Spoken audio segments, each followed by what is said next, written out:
గట్టవంటూ పటపటా పనులాను గురికే ప్రతాపం నది చూడమంటూ ప్రతాపారుద్రుడు గదిలే వేడారామందున్న కోయ బిడ్డల మీద పడ్డడు అభోశుభము తెలియనట్టి అమాయకులను చంపుతుండ్రే ఏ చంపన్నాలేసినాడు దండలేసి దుంకినాడు అభిమన్యువు నోలె ఎగిరి హోరహోరి పోరు జరిపే ఇంకెంతో సేపుంటిదైగా మనము బతకమంటూ చుట్టుముట్టి ఎన్నుకోటు పొడిచినారు జంపన్నను సమ్మక్క సమ్మక్క అంటూ కడుపు గీలగీలా కొట్టుకుంటూ సంపెంగ వాగులోన పానాలు విడిచినాడు ఏ పన్ను ఎట్లా గడతామంటూ పటపటా పల్లాను గురికి ప్రాణాలను పణం పెట్టి పగిడిద్ద రాజు దుంకే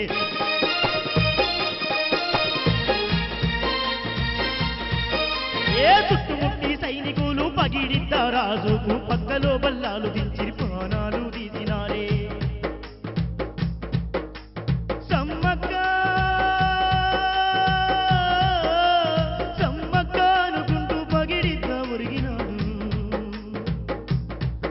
అయ్యో నాగులమ్మను గోవిందను కొండాయి రాజులను చుట్టుముట్టి మట్టు పెట్టి పొట్టన పెట్టుకున్నారు కళ్ళ ముందే తమ్ముడు జంపన్న నాగులమ్మ ఒరిగే గోవింద కొండాయిలు ఘోరంగా తల్లడిల్లిరి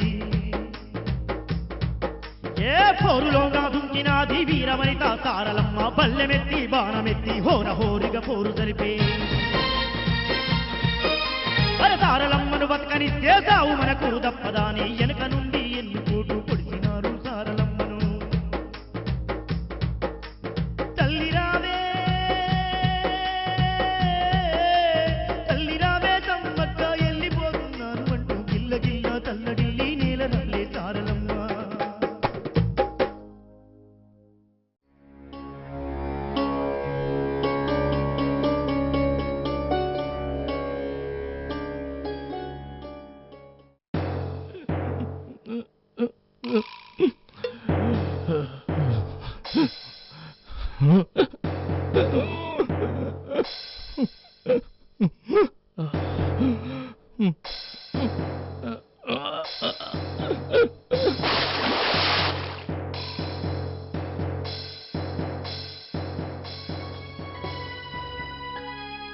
జపన్నా అయ్యో జపన్నా జపన్నా అయ్యో జపన్నా జపన్నా రాగద్వేషాలకు అరిషడ్వర్గాలకు త్రిగుణాలకు అతీతమైన నేను జగన్మాత అంశగా ఈ కోయజాతిని సంరక్షించేందుకు యుద్ధం చేయక తప్పదు. ధర్మ పరిరక్షణే నా రాకకు కారణం. దీన జనోద్ధరణే నా కర్తవ్యం.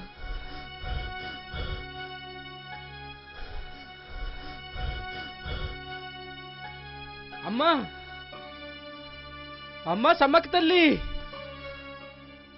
నిన్నే తల్లి ఎంత పిలిచినా పలకవేంటి తల్లి అమ్మా నిన్నే తల్లి ఘోరం జరిగిపోయింది తల్లి పగిడిద్దరాజు యుద్ధంలో వీరమరణం చెందాడు తల్లి అమ్మా అమ్మా మీ మహిమతో వాళ్ళని బ్రతికించు తల్లి